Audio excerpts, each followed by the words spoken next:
ये ऐसा है, इस देश की कम्युनल हार्मनी को जितना तार तार और तोड़ने का काम, बिगाड़ने का काम खुद देश के प्रधानमंत्री करते हैं या फिर जितना भारतीय जनता पार्टी के लोग करते हैं, उनकी तुलना किसी से नहीं की जा सकती। तो उन पे तो कोई कार्रवाई होती नहीं है। वो तो चाहे जैसी भाषा बोलें, वो स्वतंत्र हैं देश को तोड़ने के लिए, देश में नफरत फैलाने के लिए। ममता बनर्जी इस समय चुनाव हार चुकी हैं, तो उनको चौतरफा वार करना है, उनके ऊपर हमले करने हैं, उनके लोगों पर ईंटा फिकवाना है, पत्थर फिकवाना है, घायल करना है और उनकी पार्टी को तोड़ना है। तो कोई ना कोई काम रोज करते रहेंगे ममता बनर्जी जी के खिलाफ। लेकिन वो एक संघर्षशील नेता हैं और भारतीय जनता पार्टी से डटकर मुकाबला करेंगी। हाँ, जो उनकी पार्टी के ऐसे गद्दार लोग जो मुसीबत के समय में उनका साथ छोड़ रहे हैं, उनको इतिहास कभी माफ़ नहीं करेगा। उनको कायर के रूप में याद किया जाएगा। ख़ास तौर से मैं देख रहा हूं कि उसमें कुछ मुस्लिम सांसद भी हैं जो भारतीय जनता पार्टी के गोदी में जाके बैठ रहे हैं। तो आप बताइए कि मुसलमानों की लिंचिंग करवाती है भाजपा, मुसलमानों के घर पे बुलडोजर चलाने का काम करती है भाजपा, मुस्लिम कौम को गालियां देने का और उनके खिलाफ नफरत फैलाने का काम करती है बीजेपी। और वही मुस्लिम सांसद आज ममता बनर्जी को छोड़ के मोदी के साथ जा रहे हैं। ये कितनी शर्मनाक बात है। जो व्यक्ति कहता है मैं कपड़े देख के मुसलमानों को पहचान लेता हूं, इतनी नफरत है उस आदमी को, उसके साथ उसकी गोदी में आप जाके बैठ रहे हो। तो क्या मुंह दिखाओगे अपने क्षेत्र के लोगों को? क्या मुंह दिखाओगे अपने कौम के लोगों को? और भाजपाइयों को भी शर्म नहीं आती? जब मुसलमान सांसद बीजेपी में टीएमसी में रहता है तो बीजेपी वाले इसको गालियां देते हैं, अंधभक्त कहते हैं, इसको नफरत करो, इसके ऊपर ईंटें फेंको, इस पे मुकदमा लगा के जेल में डालो। जिस दिन वो बीजेपी की गोदी में बैठ जाता है, बिल्कुल अच्छा हो जाता है।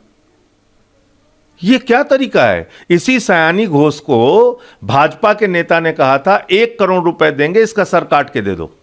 बीजेपी के नेता ने कहा था। अब आज वो बीजेपी के साथ जा रही है, सब ठीक है। तो यह बात समझना पड़ेगा इस देश के लोगों को और खास तौर से अंधभक्तों को, गोदी मीडिया को, कि जो नरेंद्र मोदी नाम के शख्स हैं उनको किसी से कोई समस्या नहीं है। माफिया हो, गुंडा हो, बदमाश हो, भ्रष्टाचारी हो, सबको अपनी पार्टी में लाके वो वॉशिंग मशीन में धुल के साफ कर देते हैं। अब सिर्फ बीजेपी में दाऊद इब्राहिम का आना बाकी रह गया है। बस आप इतना जान लीजिए। सर, अभिषेक बनर्जी के घर पर आज सुबह से ही सेंट्रल फोर्सेज और पुलिस की टीमें जो है पहुंच चुकी हैं। देखिए, अब मैं आपसे कह रहा हूं ना कि ममता बनर्जी की पार्टी को तोड़ने के लिए उनके सांसदों को गिरफ्तार करना, उनको जेल में डालना, उन पे मुकदमे लगाना, उनको लाठियां चलाना, पत्थर फेंकना, ये सब करेंगे लोग, ये सब तो बिल्कुल करेंगे। लेकिन एक बात याद रखिएगा, इतिहास कभी कायर का नहीं लिखा जाता। कायर का इतिहास लोग जब याद करते हैं, कोई भी आप देखिए कि मान सिंह को, जयचंद को कभी भी अच्छे अर्थों में याद नहीं करता है। मीर जाफर को कभी अच्छे अर्थों में नहीं याद करता है। तो इसलिए जो लोग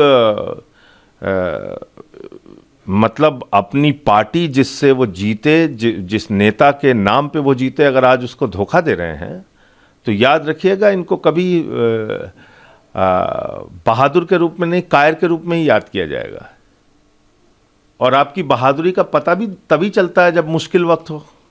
वैसे तो हर आदमी भाषण वीर बना हुआ है। हमारे प्रधानमंत्री को आप देखिए, अब उनकी कायरता का पता चल रहा है। 3 हत्या कर दी अमेरिका ने भारतीयों की, 3 जहाजों पे हमला कर दिया, प्रधानमंत्री एक शब्द नहीं बोले। अभी केजरीवाल को गाली देना हो, देखिए कितना शानदार गाली देगा प्रधानमंत्री। तो ये है। जगदीश बासुनिया रेबल टीएमसी एमपी जो हैं, वो 20 लोगों के साथ जो है स्पीकर से मंडे को मिल रहे हैं और वो कह रहे हैं कि नेशनल इंटरेस्ट में एनडीए को ज्वाइन करें। नहीं, नेशनल इंटरेस्ट चुनाव के पहले कहाँ चला गया था? टीएमसी के हारने के बाद नेशनल इंटरेस्ट याद आया। ये कैसा नेशनल इंटरेस्ट है भाई? ये कैसा नेशनल इंटरेस्ट है जो 4 मई के बाद जागृत हुआ आपके मन में? नेशनल इंटरेस्ट पहले नहीं था। 4000 ईवीएम जो है वो लगभग जल गए हैं। देखिए, वो 4000 ईवीएम नहीं जले हैं, वो भारत का लोकतंत्र जला है।